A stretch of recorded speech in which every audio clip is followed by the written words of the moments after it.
오늘부터는 사회적 거리두기 4단계로 인하여서 모든 예배가 비대면 영상 예배로 드려집니다. 비록 예배 자리에서 함께 얼굴을 맞대고 예배를 드리지는 못하지만 마음을 다하고 정성을 다해서 예배 드릴 때 여러분에게 큰 은혜가 있기를 주님의 이름으로 축복합니다. 여러분, 일본 올림픽이 7월 23일부터 시작된다고 합니다. 이제 앞으로 한 9일 정도 남아 있지 않는 것 같아요. 코로나 시국임에도 불구하고 전 세계적인 평화의 축제인 이 올림픽이 성공적으로 개최되어서 코로나를 극복한 올림픽이 되기를 기원해 봅니다. 그런데 좀 솔직히 말하면 일본에 대한 싫은 감정은요, 그런 기원을 반감시킵니다. 특별히 일본의 역사 인식에 대한 아쉬움이 많이 있습니다. 더군다나 독도 문제까지 이웃나라이기에 잘 되기를 기원하는 마음이 있으면서도 마음 한켠에서는 좀 잘 안 돼도 좀 속이 시원할 것 같은 생각이 들기도 합니다. 아직 인격이 부족한 저의 모습이라 생각되어집니다. 원수도 사랑하라라는 기독교인 생각해 봅니다. 그러나 일본의 이 잘못된 역사 인식, 자기 유리한 대로 자기가 좋을 대로 해석하려는 역사의 인식이 혹 우리가 역사를 바라보는 우리의 모습이 되지 않도록 유의해야 될 것입니다. 왜냐하면 우리도 우리 입맛대로 좋게만 바라보고 싶은 욕심이 있기 때문입니다. 요즘 유튜브에 보면 국뽕이라는 이야기가 종종 등장합니다. 국뽕, 영상 이런 것들이 많이 올라오는데요. 국가와 희로뽕을 합친 단어가 국뽕입니다. 그 뜻이 무엇인가 하면 우리나라가 최고라는 생각 가운데 애국심이 넘쳐서 우리나라가 하는 모든 것들을 다 긍정적으로 좋게만 바라보는 것이죠. 역사 역시 그렇게 인식하려는 겁니다. 여러분, 우리 대한민국의 역사를 보면 언제나 좋은 것들, 좋은 일들만 있었던 것은 아닙니다. 때로는 사람들에게 말하기 부끄러운 역사도 우리 가운데 있을 수 있습니다. 그러나 그렇다고 해서 그 부끄러운 역사를 감추고 덮어버리고 무조건 아름답게만 바꾸는 역사를, 과거를 왜곡하는 것은 어리석은 짓이라 할 수 있을 것입니다. 오히려 잘못한 것이 있고 부끄러운 역사가 있으면 그것을 되짚어보고 오늘날 우리에게 어떤 의미를 주고 있는지를 분명하게 찾아내고 앞으로의 미래를 바꾸어가며 나아가는 것이 지혜로운 역사에 대한 인식일 것입니다. 여러분, 성경은 기록되어 있을 때 이스라엘의 역사를 많은 부분을 기록하고 있습니다. 이스라엘이 부러운 것 중에 하나가 성경에 이스라엘 역사가 기록되어 있다라는 겁니다. 특별히 하나님의 부르심을 받은 아브라함이 이스라엘의 조상이고 이스라엘의 시작이라는 점은 참으로 부러운 일이라 할 수 있습니다. 그러나 성경은 이스라엘의 자랑거리만 기록하고 있는 것은 아닙니다. 치욕스러운 일들도 수도 없이 많이 기록하고 있습니다. 신약에서 가장 치욕스러운 일이라고 한다면 예수 그리스도, 하나님의 아들인 예수 그리스도를 십자가에 못 박아 죽인 것이라 할 수 있을 겁니다. 또 구약에서 보면 가장 감추고 싶은 이스라엘의 역사는 남유다가 바벨론에 의해서 멸망당한 것입니다. 물론 세상 사람들의 시선에서 보면 얼마든지 일어날 수 있는 일일 것입니다. 그러나 믿음의 눈으로 볼 때 이런 일은 상상할 수도 없는 것이죠. 특별히 하나님의 선택을 받은 이스라엘이 하나님을 믿지도 않는 우상을 섬기고 있는 바벨론에 의해서 멸망당했다라는 것은 당시 이스라엘 백성들에게 도저히 이해할 수 없는, 상상할 수 없는 일인 것입니다. 시내산에서 금송아지를 만들고 우상 숭배했던 이스라엘 백성들을 하나님이 진멸하시겠다고 하셨을 때 모세가 이렇게 기도합니다. 출애굽기 32장 12절에 보면 모세가 기도할 때요, 어찌하여 애굽 사람들이 이르기를 여호와가 자기의 백성을 산에서 죽이고 지면에서 진멸하려는 악한 의도로 인도에 내었다고 말하게 하시려 하나이까. 주의 맹렬한 노를 그치시고 뜻을 돌이키사 주의 백성에게 이 화를 내리지 마옵소서라고 기도합니다. 하나님이 세우신 그 이스라엘이라는 나라는 곧 하나님의 얼굴입니다. 그 나라가 잘못되면 하나님 얼굴에 먹칠하는 꼴이 되는 것이기 때문에 모세는 그런 논리로 하나님 이스라엘 백성들을 진멸하실 것을 그 마음을 고쳐달라, 용서해달라라고 간구하고 있습니다. 그리고 하나님은 이 모세의 간절한 기도에 그 마음을 돌이키셨습니다. 멸망 전에 남유다 백성들도 마찬가지입니다. 비록 선지자들을 통하여서 그들의 죄가 얼마나 큰지, 또 이 이스라엘 백성들이 멸망당할 것을 끝없이 예언하고 예언받았음에도 불구하고 실제로 이스라엘 백성들이 멸망당할 것은 상상도 못했습니다. 특별히 선지자 하나냐가 예레미야를 보면서 예레미야서 28장 11절에 이렇게 이야기합니다. 여호와께서 이와 같이 말씀하시니라. 내가 2년 안에 모든 민족의 목에서 바벨론의 왕 느부갓네살의 멍에를 이와 같이 꺾어 버리라. 2년 안에 회복될 것을 선지자가 하나냐가 선포하고 있습니다. 물론 다른 선지자들은 멸망도 선포하고 있지만 저런 긍정적인 이야기를 계속 믿고 있었던 게 이스라엘 백성들의 모습입니다. 하지만 586년에 이스라엘은 바벨론에 의해서 처참하게 멸망당하고 만 것입니다. 상상도 못했을 그 멸망이 다가왔을 때 이스라엘 백성들은 무슨 생각을 했을까요? 혹시 하나님이 죽은 건 아닐까? 혹시 하나님이 우리를 버리신 건 아닐까? 하나님의 약속은 어디 있는가? 많은 생각과 많은 원망이 그들에게 가득했을 것입니다. 근데 성경은 남유다가 멸망한 이유에 대해서 아주 분명하게 이야기합니다. 예레미야서 9장 13절 14절인데요. 제가 읽어보도록 하겠습니다. 여호와께서 말씀하시되 이는 그들이 내가 그들의 앞에 세운 나의 율법을 버리고 목소리를 순종하지 아니하며 그대로 행하지 아니하고 그 마음의 완악함을 따라 그 조상들이 자기에게 가르친 바알들을 따랐음이라 라고 분명하게 말하고 있습니다. 이스라엘 백성들이 멸망당한 이유는 비록 그들이 하나님의 부르심을 받고 선택을 받은 민족임에도 불구하고 죄악 가운데 머물러 있고 하나님이 아니라 우상 숭배에 빠져 있기 때문이라 라고 분명하게 말해주고 있습니다. 어떤 역사학자가 이런 이야기를 했습니다. 인류에게 있어서 가장 큰 비극은 지나간 역사에게 아무런 교훈도 찾지 못하는 데 있다라고 말했습니다. 우리는 이스라엘의 멸망을 바라보면서 오늘 우리 가운데 어떤 교훈을 주고 있는지를 분명하게 찾아봐야 될 것입니다. 특별히 에스겔을 통하여서 하신 말씀들을 생각해 보면서 오늘 우리에게 어떤 교훈을 주고 있는지, 코로나 시대에 함께 예배하지 못하는 지금 이 시대 가운데 우리에게 무엇을 말씀하고 계시는지를 함께 생각해보고 은혜를 나눠보고자 합니다. 에스겔이 활동하던 시대는 멸망 이후에 포로 시대에 활동하던 선지자입니다. 그리고 우리가 읽은 본문 에스겔서 37장은 에스겔에게 있어서 가장 핵심이 되고 중심이 되는 부분이라 할 수 있습니다. 여호와의 영이 에스겔을 골짜기로 데려갑니다. 그리고 그곳에서 마른 뼈가 가득 차 있는 모습을 보여줍니다. 그리고 에스겔이 여호와의 말씀을 대언할 때 그 마른 뼈들이 움직여 서로 뼈가 맞아 연결되고 그 뼈에게서 힘줄이 생기고 살이 오르고 가죽이 덮이고 살아 서게 되었다라고 이야기하고 있고요. 생기가 없는 그들에게 에스겔이 다시 한 번 더 말씀을 대언할 때 생기가 돋아나 큰 군대를 이루었다라고 이야기하고 있습니다. 그런데 이 하나님께서 에스겔에게 보여준 이 마른 뼈가 누구를 상징하는지도 하나님은 분명하게 말씀하십니다. 11절에 보면 에스겔서 37장 11절에 보면 또 내게 이르시되 인자야 이 뼈들은 이스라엘 온 족속이라 라고 분명하게 말하고 있습니다. 이 마른 뼈들은 바로 멸망당한 이스라엘을 의미하고 있습니다. 하나님의 선택을 받아 가장 큰 축복을 누린 민족임에도 불구하고 그들의 죄악으로 인하여서 끝내 멸망당한 이스라엘 백성들이 바로 이 마른 뼈들이라고 분명하게 말하고 있습니다.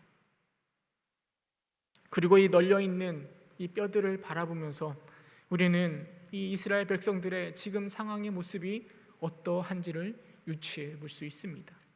2절에 보면 그 마른 뼈에 대해서 이렇게 이야기합니다. 나를 그 뼈 사방으로 지나가게 하시기로 본즉 그 골짜기 지면에 뼈가 심이 많고 아주 말랐더라. 지면에 뼈가 심이 많고 아주 말랐더라. 여러분, 이 모습이 바로 지금 멸망당한 이스라엘 백성들의 모습입니다. 먼저는 그 뼈가 지면에 놓여 있다라고 이야기하고 있습니다. 지면에 놓여 있다라는 것은 그 뼈들이 바로 그냥 방치되어 있다라는 거죠. 일반적으로 사람이 죽으면 시신을 땅에 노출시키는 경우는 없습니다. 전통에 따라 장례를 치르는 것이 마땅합니다. 매장하지 않고 지면에 노출시켰다라는 것은 이것은 죽은 자에 대한 모욕이고 치욕이라 할 수 있습니다.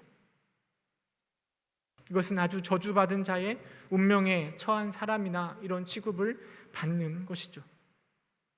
그런데 아무렇게나 지면에 방치되어 있는 그 마른 뼈는요, 이스라엘 백성들의 비참한 모습을 그대로 보여주는 것입니다.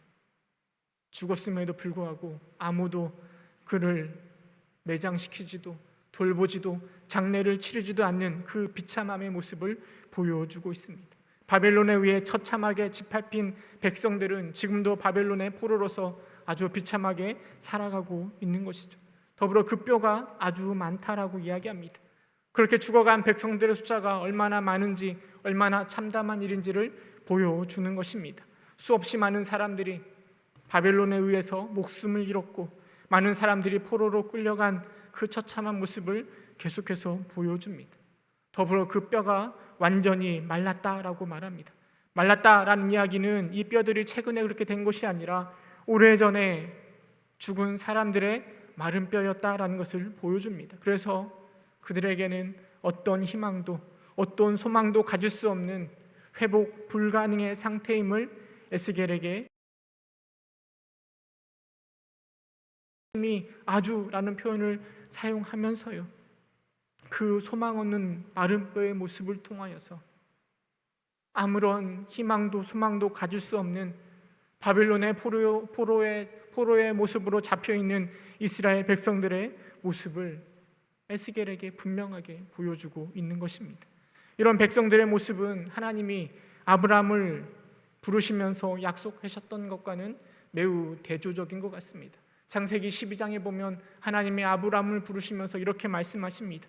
2절에 보면 내가 너로 큰 민족을 이루고 내게 복을 주어 내 이름을 창대하게 하리니 너는 복이 될지라.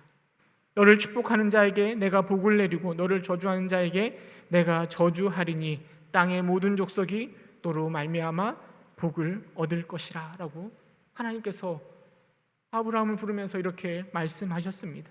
그런데 이 하나님의 약속은 온데간데 없고 지금 길바닥에 널브러져 있는 마른 뼈의 모습이 바벨론의 포로로 잡혀있는 이스라엘 백성들의 모습이라는 것입니다. 저는 이 에스겔이 본 마른 뼈의 환상을 보면서요, 비참한 이스라엘 백성들의 모습뿐만 아니라 오늘 우리의 모습이 어떠한지를 다시금 생각해 보게 됩니다. 여러분, 지금 한국교회 모습이 코로나로 인하여서 어렵게 신앙생활하고 있는 지금 우리의 모습이 혹 이 마른 뼈의 모습과 비슷하진 않습니까? 처음 이 한국 땅 가운데 기독교가 들어온 것이 1885년 아펜젤러 언더우드 선교사를 통하여서 복음이 전파되기 시작했습니다. 물론 토머스 선교사님이나 존 노스 선교사님의 선교를 위한 노력이 뒷받침되었고, 그 복음 전함을 통하여서 특별히 평양 대부흥을 통하여서 큰 부흥의 물결이 이 한국 땅 가운데 일어났습니다. 하나님의 은혜로 우리 한국교회 가운데 큰 부흥의 물결이 일어난 것입니다. 작년이 선교회 해였잖아요. 그래서 저희가 국내 선교 여행을 준비했었는데 답사차 저희가 둘러보는 것이 어디였는가 하면 군산에 있는 아펜젤러 선교사님 기념관을 둘러봤고요, 중도에 있는 복음의 열정적인 모습을 보여준 문경준 전도사님의 기념관도 둘러봤습니다. 신분을 뛰어넘어 신앙의 모습을 세웠던 김제의 금산교회, 77명의 순교자가 나왔던 염산교회도 둘러보았습니다.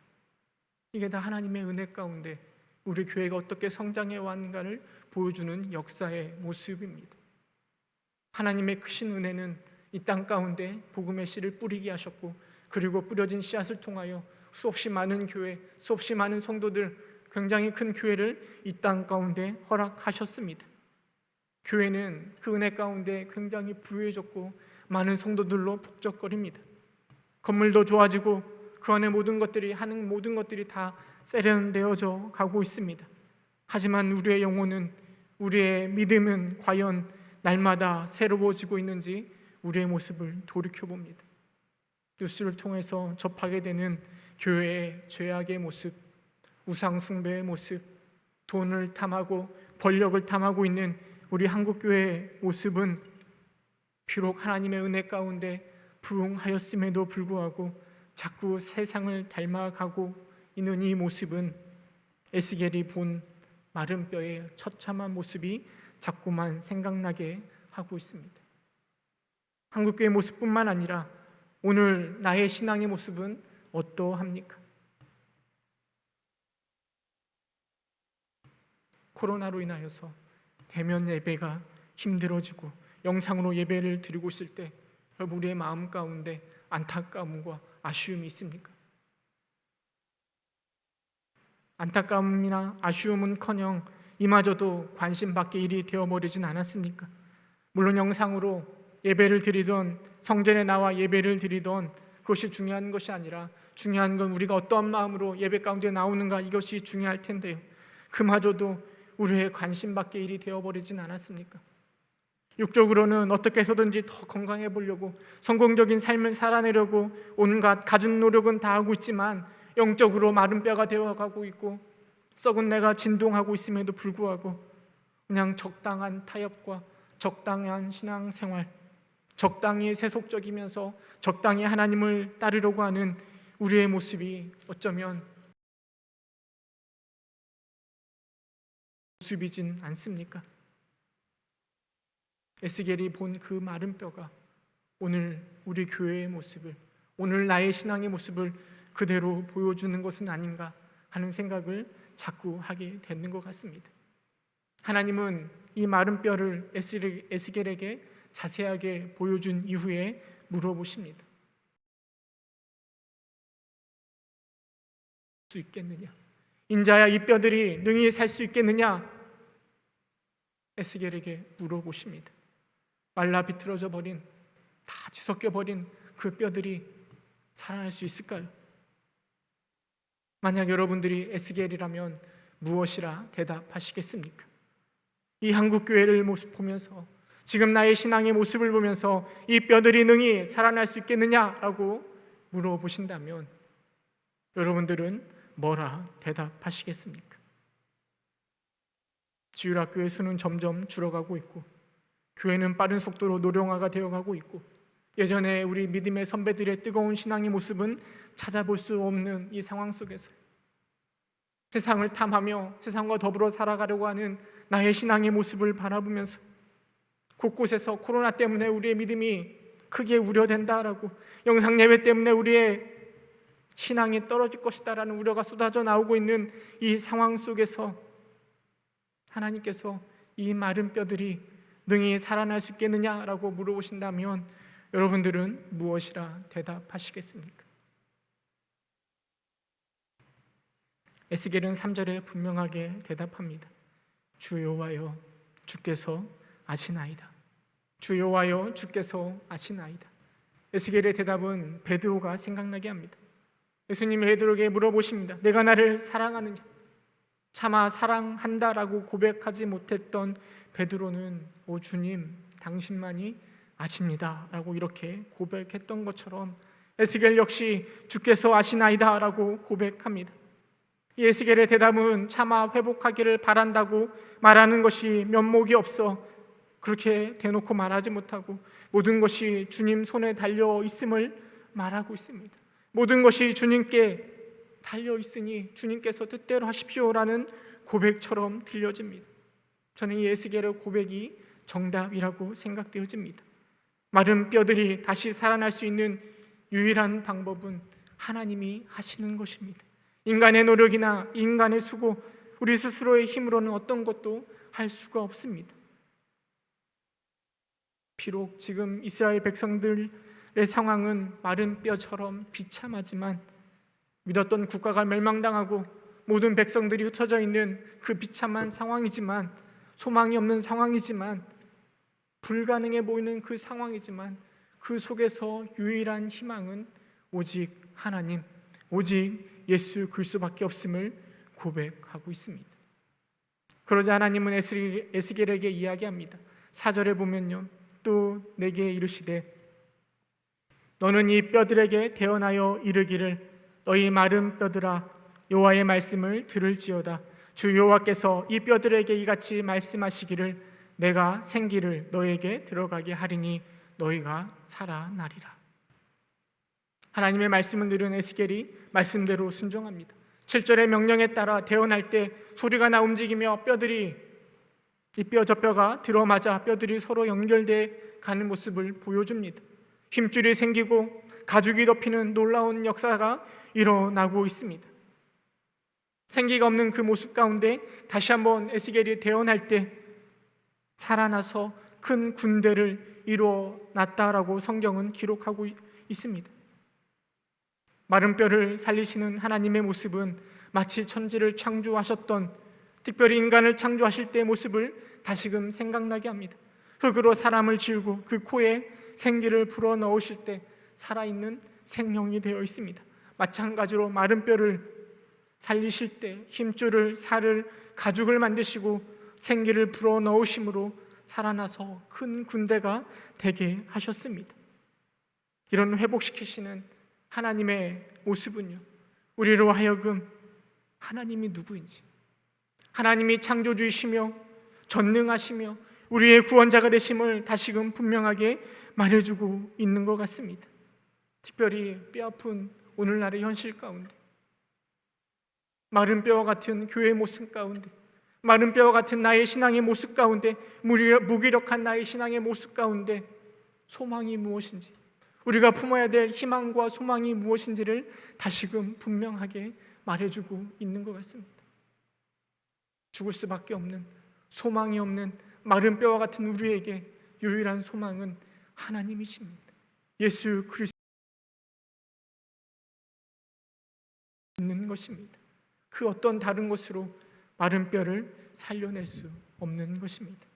많은 선지자가 있었고 좋은 왕들도 있었지만, 믿음의 사람들이 있었지만 마른 뼈가 되는 이스라엘 백성들을 막지 못했습니다. 너무나 뻔한 대답이지만 여러분, 우리 여호와만이 우리의 희망인 것입니다. 예레미야서 에가서 3장 40절에 우리에게 분명하게 이야기합니다. 우리가 스스로 우리의 행위들을 조사하고 여호와께로 돌아가자. 여호와께로 돌아가자. 여호와께, 우리 하나님께, 예수 그리스도께 돌아가는 것만이 우리의 희망입니다. 그냥 말로만 내가 하나님을 찾고 하나님께 돌아가야지라고 말하는 것이 아니라 우리의 진심을 다해서 마른 뼈와 같은 우리를 회복시킬 유일한 소망인 예수 그리스도, 우리 하나님께 돌아가는 것이 바로 우리의 유일한 희망입니다. 전 특별히 여호와께 돌아가는 것이 무엇일까를 묵상할 때 에스겔의 모습이 여호와께 돌아가는 것이 무엇인지를 분명하게 보여주고 있다라고 생각되어집니다. 에스겔은 제사장 부시의 아들입니다. 남유다가 바벨론에 멸망당하기 25년 전에 태어난 사람입니다. 제사장의 아들로 그의 비전은 당연히 제사장의 역할을 감당하는 되면 제사장의 직분을 감당하기 위하여서 많은 것들을 연마했을 것입니다. 율법을 배우고 성경을 읽고 거룩한 삶을 살았을 것입니다. 당시의 제사장은 20세부터 성전에 들어가서 한 10년 정도를 수련하고 30세가 되면 제사장으로 취임한다고 합니다. 에스겔은 20세가 되던 해에 아마 성전에 들어갔을 것이고 5년 동안 훈련 받던 중에 바벨론에 의해서 나라가 멸망당할 때 포로로 에스겔이 끌려갑니다. 597년에 여호야긴 왕과 함께 인질이 되어 바벨론의 포로로 끌려갑니다. 포로로 끌려가면서요, 그의 삶을 통해서 이루고자 했던 모든 목표, 제사장이 되고자 했던 모든 목표가 하루아침에 물거품이 되어버린 것입니다. 포로의 삶 속에서 제사장의 역할을 감당할 수 있는 것은 아무것도 없었던 것입니다. 바벨론의 포로로 모든 꿈을 접어야 했던 에스겔의 모습은 어쩌면 에스겔이 보았던 마른 뼈와 같은 인생이었을 것입니다. 그러나 하나님은 그런 에스겔을 바벨론 그발 강가에서 부르십니다. 하나님의 선지자로 사람들이 듣든지 아니 듣든지 두려워하지 말고 하나님의 말씀을 선포하라 말씀하십니다. 때로는요, 사랑하는 아내를 잃고도 애통하지 말라라고, 슬픈 기색을 내지 말라라고 하나님이 말씀하시며 하나님의 뜻을 전달하기도 합니다. 행동하는 것으로 왼쪽으로 누워서 390일을, 오른쪽으로 누워서 40일을 버티면서 하나님의 말씀을 전합니다. 소똥으로 요리를 하기도 하고요, 말하지 않는 것으로 하나님의 뜻을 전하기도 합니다. 이런 에스겔의 모습을 조금만 생각해 보면 하나님이 참 비웃었을 것 같다라는 생각이 들기도 합니다. 멸망당한, 포로로 끌려간 백성들에게 하나님 말씀을 선포하는 것이 무슨 의미가 있을까? 저라면 그렇게 순종하지 않았을 것 같습니다. 그러나 에스겔은 그 모든 것을 묵묵히 순종하며 해내고 있습니다. 말씀을 준비하면서 따라 태어나니 태어날 때 역사가 일어나는 것이었습니다. 하나님의 말씀을 따라 순종할 때, 태어날 때 마른 뼈들이 살아나 살아있는 군대가 되었다라고 성경은 기록하고 있습니다. 하나님께로 돌아서는 것, 바로 이런 것 아니겠습니까? 말로만 돌아가겠다, 하나님께로 가겠다 하고 내 하고 싶은 대로, 살고 싶은 대로 살아가는 것이 아니라 때로는 순종하기 힘든 일이지만 그대로 실천하고 순종하는 것이 여호와께 돌아가는 것 아니겠습니까? 특별히 우리의 삶 속에서 하나님의 말씀대로 살아내는 것이야말로 여호와께로 돌아가는 확실한 방법 아니겠습니까? 물론 실패할 수 있습니다. 좌절할 때도 있죠. 그러나 또다시 도전하고 도전하는 것이 여호와께로 돌아가는 것 아니겠습니까? 마른 뼈 환상의 결론이 무엇입니까? 13절, 14절은 이렇게 기록하고 있습니다. 내 백성들아, 내가 너희 무덤을 열고 너희로 거기에서 나오게 한즉 너희는 내가 여호와인 줄을 알리라. 내가 또 내 영을 너희 속에 두어 너희가 살아나게 하고 내가 또 너희를 너희 고국 땅에 두리니 나 여호와가 이 일을 말하고 이룬 줄을 너희가 알리라. 여호와의 말씀이니라. 회복시키시는, 생명을 주시는, 가나안 땅을 다시 주시는 역사를 통해서 하나님께서는 하나님이 누구인지 알게 하시겠다라고 말씀하고 있습니다. 마른 뼈를 다시 살아나게 하시는 그 기적을 통하여서 하나님께서는 하나님이 너희를 얼마나 사랑하고 어떻게 역사하며 어떻게 구원시키는지 그 하나님이심을 너에게 알게 하시기를 원하시고 있는 것 아니겠습니까? 이 알을 통하여서 하나님과 보다 더 깊은 영적 교제를 우리 주님이 원하시는 것 아니겠습니까? 나를 구원하신 하나님께 영광을 돌리는 자들을 우리 하나님은 만나기를 원하고 계시는 것 아니겠습니까? 마른 뼈와 같은 우리의 삶, 이 교회의 모습, 세상의 모습 속에서 특별히 코로나로 인하여서 마음껏 예배할 수 없는 이 상황 속에서도요, 여호와께 돌아감으로, 여호와의 말씀대로 살아내므로 깊이 만나게 되고 또 그 깊은 만남을 통하여 하나님과 더 깊은 교제를 나눌 수 있는 저와 여러분 될 수 있기를 주님의 이름으로 축원합니다. 함께 기도하겠습니다.